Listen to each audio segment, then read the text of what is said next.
Dean Ashford stared at his phone for the third time in 5 minutes, rereading the message that had detonated his carefully arranged life. "Dad, we need to talk. Something's really wrong with my DNA results." The coffee mug slipped from his hands, shattering on the hardwood floor of his Seattle home office. 27 years of marriage, countless blueprints drafted, skyscrapers raised, a life built on trust. And now, everything trembled on the edge of collapse with a single line of text. "Dean, everything all right in there?" Lena's voice drifted from the kitchen, polished and calm, a flight attendant's practiced cadence that hadn't dulled even in retirement. "Just dropped something," he called back, already kneeling with paper. "Towels." His hands, slightly shaking, betrayed him again. It had been happening more frequently since turning 53. Stress, his doctor had claimed. Too many late nights. Too much pressure. His phone buzzed again. "Can we video chat?" "Like right now? I'm freaking out." Dean closed the door and sank into the leather chair Lena had gifted him for their 20th anniversary. Every object in the room bore emotional residue, photographs, blueprints, framed degrees. And now they all seemed suspicious, false. Sophie's face appeared on the screen. Her dark eyes, Lena's eyes, brimmed with panic. She sat in her Chicago apartment, still in scrubs, her brown hair pulled into a haphazard bun. "Dad, you might want to sit down for this." "Already am." "What is it?" She flipped her laptop camera, revealing a screen. "Remember how Casey and I took those ancestry DNA tests last month? Just for fun? The results came back yesterday. According to this, I have a half-brother, a full biological match." Dean blinked. "That has to be a mistake. Those sites mess up all the time." "Dad, it says we share 99.7% of our DNA. That's full sibling territory." Her voice faltered. "But that's impossible, right? You and Mum always said I was your only child." A name appeared on the screen. Michael Malley. It punched the air out of Dean's lungs. His voice dried in his throat. Grant Milley, his old business partner, his closest friend. The man who vanished 27 years ago. "Dad, are you okay? You look terrified." Dean tried to speak, but it felt like chewing gravel. Grant Milley, gone without warning, sold his half of their architectural firm through legal proxies. No goodbyes. No explanations. Sophie whispered, "Are you not my biological father?" The question hit like a wrecking ball. "Of course you are," he said instinctively. "I held you when you were born, Sophie. I raised you." But what if that wasn't the whole story? What if Michael is my brother because we have the same father, and it isn't you? Dean closed his eyes. Late 1998.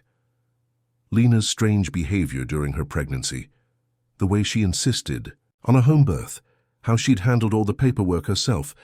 "I need to call you back," he said. "Dad, wait, I love you. That doesn't change. I love you too. But I need to think." He ended the call. The room felt haunted. He stared at photos, not as memories now, but as evidence. The door creaked open. Lena walked in, carrying fresh coffee. She was radiant still, toned from yoga, put together like always, but her mask was too smooth. "Everything okay with Sophie?" she asked. Dean watched her like a detective watching a suspect. "She took one of those DNA tests. Says she might have a half-brother." Lena went pale. The mug slipped from her hand, smashing on the floor in the same spot as Dean's. "Those tests are flawed," she said too quickly, voice wobbling. "The boy's name is Mully." Her mask cracked. A single beat of unfiltered fear crossed her face. "Grant, Clay's son," Dean continued. His voice sharpened. "My former partner, the man who vanished the same year Sophie was born." "Dean, this is ridiculous." "Is it?" "Because my daughter just called me, questioning her identity, and my wife turned to ash when I said a name." Lena backed toward the door. "Don't you walk away," Dean said, stepping in her path. "Not until I get the truth. Did you have an affair?" "With him?" "No." Too fast, too defensive. "This is absurd. Sophie is our daughter." Dean pulled out his phone. "Then you won't mind if we do a paternity test." Her composure crumbled. "You can't put her through that." "Dean, think of the trauma." "She's already traumatized. She called me in tears, so we prove it, or we—" "Or what?" "Or I find out my life was built on a lie." Lena froze, eyes brimming. But Dean saw it clearly. They weren't tears of innocence. They were tears of exposure. "I need some air," she whispered, escaping past him. Dean stood there in the wreckage of trust, dialing. "Dr. Martinez, it's Dean Ashford. I need a paternity test, immediately." 2 days later, he sat beside Sophie in the medical lab. She clutched. "His hand. Whatever they say, you're still my dad. You always will be." Dean swallowed. "I need to know, sweetheart. I have to." Lena refused to participate, claimed emotional distress. She'd been hiding at her sister's place, bombarding Dean with texts about destroying their family over internet garbage. The technician looked up. "Results will be ready in 48 hours. They felt like 48 years. When the call came, Dean answered it with a surgeon's calm. "Mr. Ashford, this is Pacific Medical Labs. Your test results are in. Based on our analysis, you are excluded as the biological father of Sophie Ashford.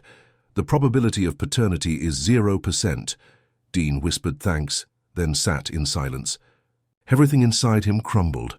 Sophie messaged seconds later. "Dad, I love you, whatever the results say." He smiled for the first time in days.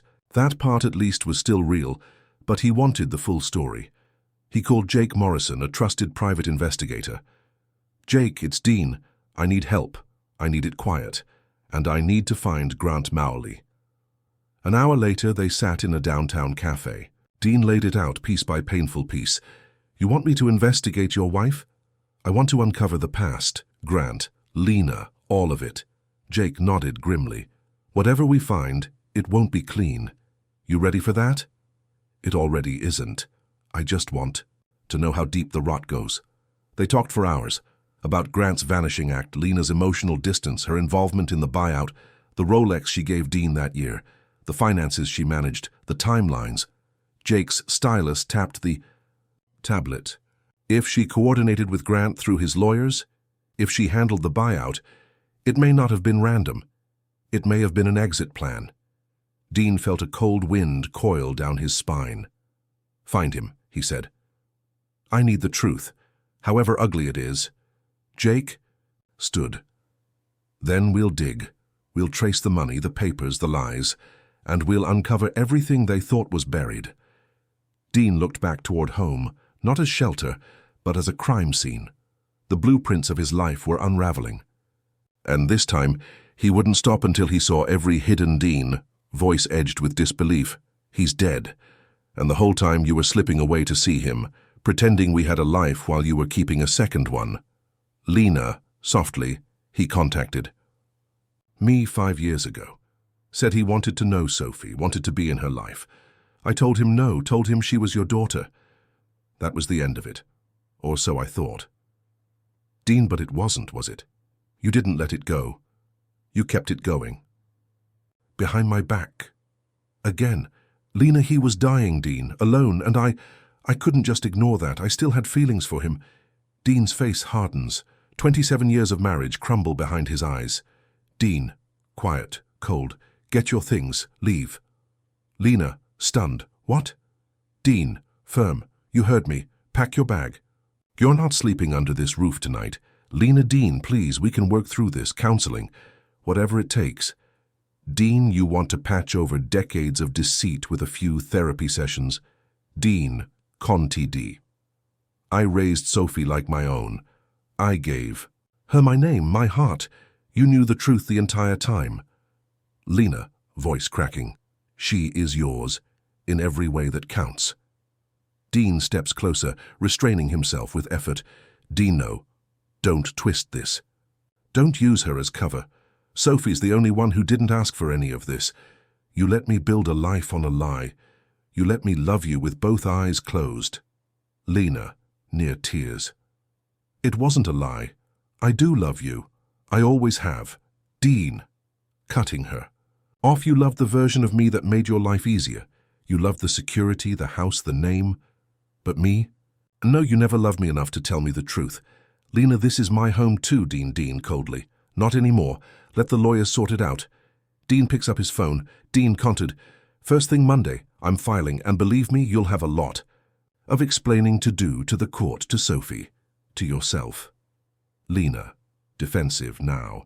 You think you can break me? Dean, stone-faced. I think I've already started. She turns away and begins packing. Her hands shake, but she doesn't look back. After. The door closes. Dean dials. Sophie OS, Dad? Dean, she's gone. I asked her to leave. We're done. Silence, Sophie OS, and soft. Are you okay? Dean, not yet, but I will be. Listen, whatever you hear, whatever comes out about your biological father, it doesn't change anything. You're my daughter. That's the only truth that matters to me. Sophie OS, choked up. I'm coming home. Dean, Sophie. Sophie OS. I'm not letting you go through this alone. Wall collapse. Sophie sits across the table, eyes focused, suitcase by her feet. She looks more like Dean than she knows Sophie. So what now? Dean spreads out a folder from Jake. Evidence, numbers, secrets. Dean, she's been funneling money. 40 grand stashed away. She opened a separate account. Jake's tracking the rest. But there's more. He hesitates. Dean contacted Grant Miley. He's in hospice. I keep asking myself if I should see him. Look him in the eye. Ask why. Sophie, why he did this. Dean, why he let me live a lie. Why he helped her spin it. Sophie, you're not the only one who wants answers. Dean, you don't need to go. Sophie, yes, I do. He's a part of me too, even if I hate it. Patricia Newman glances over the file. Sharp, unblinking. Patricia. This case is going to drain her dry, Dean-perfect Patricia. She's been hiding money, lying about paternity. This isn't just divorce, it's fraud. With the right angle, we can go after everything. Dean, do it, Patricia, we'll need proof. Every paper trail, every secret. Dean hands her a card. Jake has it all. He'll send what you need. Int. Hospice Center. Afternoon. Dean and Sophie walk to the front desk. The air is too quiet. Dean, we're here to see Grant Millay. Receptionist, only his son is authorized. Sophie, gently, I'm his daughter. I never met him. I just want 5 minutes. The receptionist looks at her, eyes softening. Receptionist room 14. He may not stay coherent for long. Grant lies in bed, skin sunken, voice frail, but his smirk is still intact. Grant Dean Ashford. You. Finally showed, his eyes drift to Sophie. Grant, Conted, and you. You've got her eyes, Sophie. So it's true. Grant, I'm the biological father. Yeah. Doesn't make me your dad. Dean steps forward. Dean, you let me love her like mine. You let me build my world around your silence. Grant, she came to me lonely. You were always at work. I was there. Sophie, nuff. Grant, smirking. She told me she'd leave you. Said we'd raise her together. She changed her mind. Dean, boiling. You. Gave her chaos. I gave her a life, a name, a home, Grant, and yet here we are. Sophie, did you ever want to know me? Grant's silence is heavier than words. Grant whispers every day. Sophie, then why didn't you, Grant? Because you already had someone better. Sophie, you don't get to claim that like it's noble. Grant coughs. She still talks about you, about Dean. She still loves you both. Dean turns toward the door. Dean let her explain that to the judge. The door clicks behind them. 27 years ago, her mother ensured there would be no return. Now, the truth was simply catching up. Over the next 3 weeks, Dean and Patricia Newman meticulously constructed a case without a single crack. The love letters were authenticated, the bank records verified, and Jake tracked every fabricated trip Lena made to Portland, every manufactured excuse. Grant Morley died quietly on a Tuesday morning, exactly 3 weeks after Dean and Sophie had visited. His obituary named only his son Michael as his surviving kin. When Dean read it, he felt nothing, no relief, no anger, just a hollow void where betrayal and brotherhood had once tangled. That evening, Lena called in tears. Dean, Grant's gone. I know you hated him, but I need to grieve. Grieve as much as you want, Dean replied icily. Just don't expect comfort from me. He wasn't misunderstood. He was a predator who dismantled my marriage and stole my daughter's identity. And you enabled him. I loved him, she whispered. I know that hurts you, but it's the truth. No, the truth is you're a fraud, and everything you built on lies is about to collapse. A long silence. What do you want from me, Dean? I want you to experience what it's like to have your life reduced to rubble by someone you trusted, and then I want you gone. For good. 2 weeks later, the engagement party was held at the Columbia Tower Club, overlooking Seattle and Elliott Bay. Both families attended: David's parents, his siblings, Lena, and Dean's circle. Lena entered in a sleek navy gown, composed and radiant. She'd lost weight since the divorce had been initiated, but she still knew how to control a room. Sophie had asked Dean not to reveal the divorce proceedings to David's family until after the party. Just one unspoiled moment. For an hour, the evening played out smoothly. Drinks, laughter, the formal announcement. Dean watched as Lena mingled, portraying the proud mother-in-law-to-be with disturbing ease. Then Sophie stood. She tapped her champagne glass lightly. "Thank you all for coming tonight. Before we continue, I need to share something." The room quieted. "A few weeks ago, I took a DNA test, just for curiosity. The results revealed something about my family that everyone should know." Dean watched Lena's color drain. "The man who raised me is not my biological father. That man was Grant Morley. My mother had an affair with him that lasted 27 years. Audible gasps. David's parents sat frozen. Lena stood abruptly. "Sophie, this isn't the—" "Sit down, Mum." Her command was sharp. Lena obeyed. "Dean Ashford is my father in every way that matters. He raised me, loved me, guided me. The fact that we don't share DNA doesn't change that." Sophie turned to her mother. "But I also want you all to know my mother stole almost $100,000 from my father to support her dying lover. She lived a double life, lying to every person in this room." Silence. Lena's sister began to rise, but Lena restrained her. "I nearly cancelled this party," Sophie continued. "I felt shame until I realized I had nothing to be ashamed of. The people who matter love me for who I am, not for my biology or my mother's choices." She raised her glass. "To the man who chose me, who stood tall in the face of betrayal, to my real father, Dean Ashford." Half the guests raised their glasses. Some hesitated. Dean rose. "Thank you, Sophie. I'd like to add something." He clicked. A remote. The lights dimmed. A screen dropped. Dean had requested this setup weeks ago. The first slide appeared. Blueprint of betrayal, a 27-year tale of lies and theft. Lena stood. "You can't do this. This is family business." "You made it public when you brought Grant into our marriage," Dean replied calmly. The slideshow unfolded like a trial. Bank statements, stolen funds, photos of Lena and Grant spanning decades, all sourced from Lena's own hidden storage, redacted letters, calculated love. David's parents sat in mute shock. Dean's colleagues exchanged knowing looks. For years they'd suspected. "This chart," Dean said, gesturing, "illustrates the financial toll of my wife's deception. Nearly $200,000 siphoned from our accounts over 25 years. Lena attempted to leave. Her sister blocked her path. "And this final slide outlines legal actions in progress," Dean concluded. "Divorce filings, fraud charges, civil suits." Lights returned. Dean's voice was even. "I share this because I will no longer live under a lie." He took Sophie's hand and sat. David's father stood.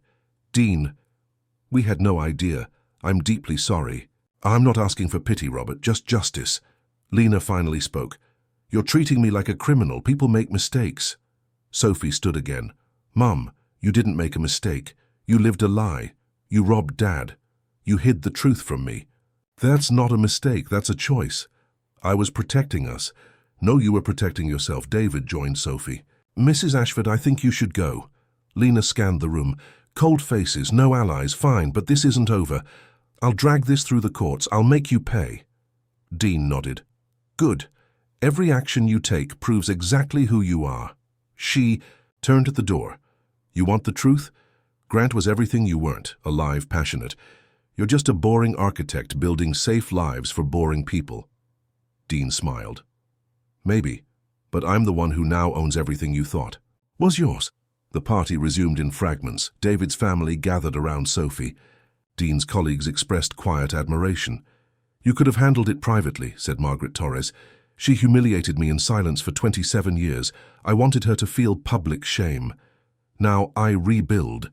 The court battles were brutal. Lena's defense crumbled. The stolen funds were undeniable. The letters damning. This is more than adultery, Patricia told the court. It's a 27-year fraud. She stole identity, trust, and money. The judge was unimpressed. In 30 years, I've rarely seen such calculated betrayal. Lena was ordered to repay everything, plus interest. She forfeited all claims to the house, Dean's retirement, and had to cover his legal fees, mandatory counseling, no contact except through attorneys. But it wasn't over. During closing statements, Lena exploded. This is character assassination. I won't sit while my life is dismantled. Mrs. Ashford, sit down, the judge warned. You think you've won? You're pathetic. Dean Grant saw it. I saw it.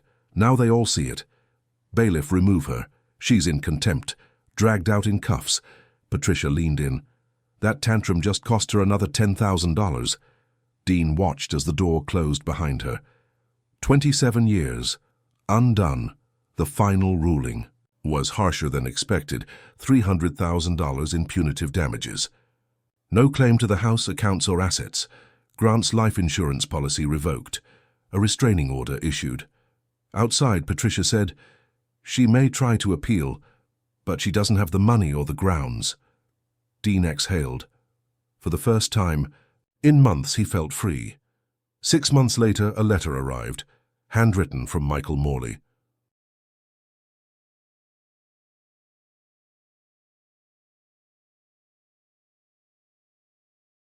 Mr. Ashford, my father confessed everything before he passed. He was ashamed and asked me to apologize on his behalf. I know it doesn't fix anything, but he regretted his choices. Sophie is remarkable. You should be proud. Maybe one day we can meet under better terms. Respectfully, Michael. Dean showed Sophie the letter. Do you want to meet him? He asked. She paused. Maybe, but not as his sister. As your daughter, who just happens to share some DNA with him. Dean smiled. I can live with that. That evening they watched the sun dip behind Puget Sound. Sophie planned her wedding. Dean drafted blueprints for a new community center. They were both looking forward now. Do you regret how we handled it? Sophie asked. Dean considered it. I regret that it was ever necessary, but not for a second do I regret standing up. Sophie nodded, her eyes on the horizon. Me neither.